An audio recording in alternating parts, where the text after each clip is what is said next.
Hey, Churches, Roofing Geeks Adventures, woohoo! Broadcasting again because it's Comic-Con and the hits keep coming and coming and coming.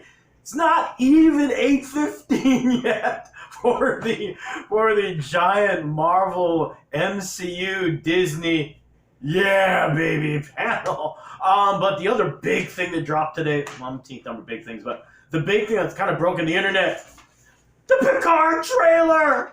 Yes.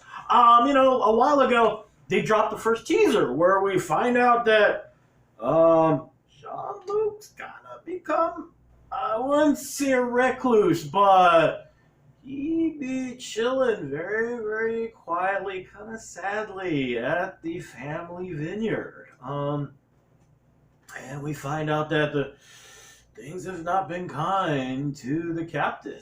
And now, because of that failed mission, the fact that he went, screw y'all, I quit. And now with the new trailer just dropping, we get a little more, not as many details about what happened, but more about the other things surrounding the whole show. We're introduced to it looks like a ragtag crew of young uns who have decided, you're Jean-Luc Picard, mofo! Heck yeah, we're gonna help you with this!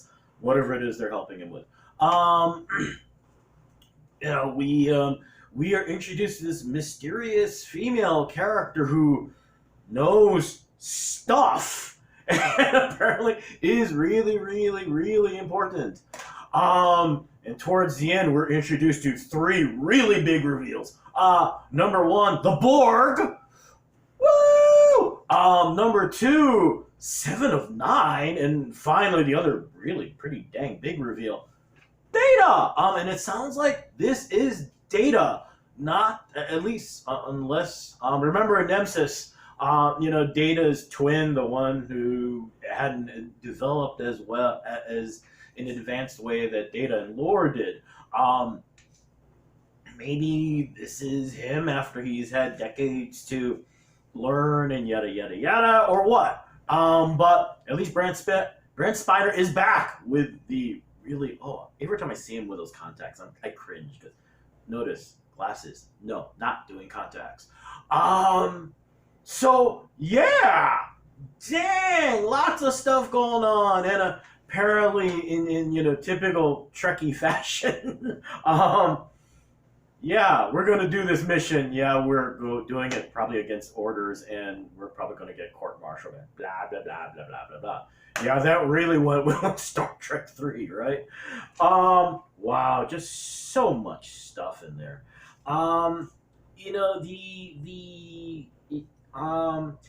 It reminds me in a lot of ways of All Good Things. I mean, and actually that's probably the most poignant and powerful thing about what's being presented right now is that in All Good Things you kind of see things coming to an end, sort of, kind of. Years ago when The Dark Knight Returns was first published, a lot of folks who were critiquing it talked about how in mythology you don't get that chance a lot to do the last story. Back in the day, you did, Ragnarok, the Battle of Camlann in the Arthurian mythology. Even in Robin Hood, you get to do the final. She shot the final arrow where he was gonna have his body laid to rest. Not so much in current mythology because in terms of movies, film, TV, because still lots of money to be made, to be blunt. And bad reboot, good. But in this case, not that this is signaling a definitive end to Picard, but it's a very unique tone.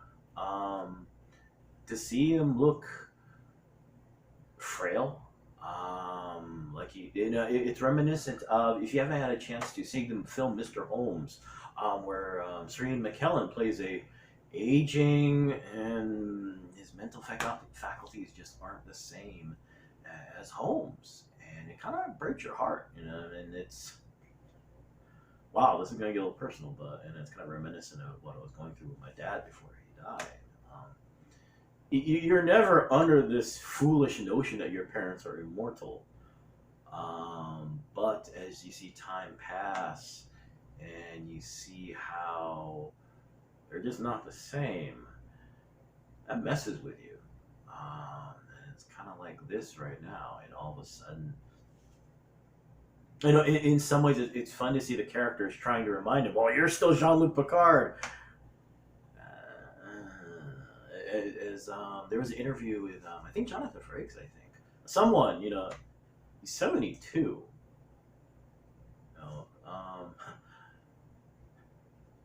Patrick Stewart is 72. That changes everything.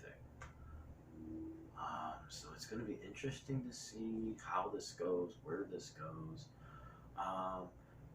Part of me hopes, actually, that somewhere out there as a surprise, they get John Delancey to come back as Q, because there always seems to be that connection between the two of them.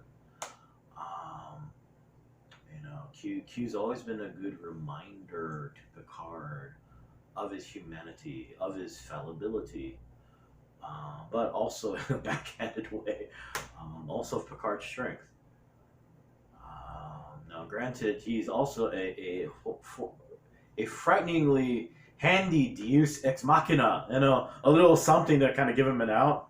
Hopefully it doesn't come down to that. And I could be totally wrong quite easily. This is all purely conjecture and wishful thinking on my part. But at this point, though, by what they presented, Picard's looks really, really good. So anyway, I'm going to go because there's more stuff coming down the pipe for San Diego. So hey, y'all take care. I'll probably see you a little bit later because, like I said, 8:15, folks. Hey, y'all take care. Have a good rest of the weekend. Okay, peace. Bye.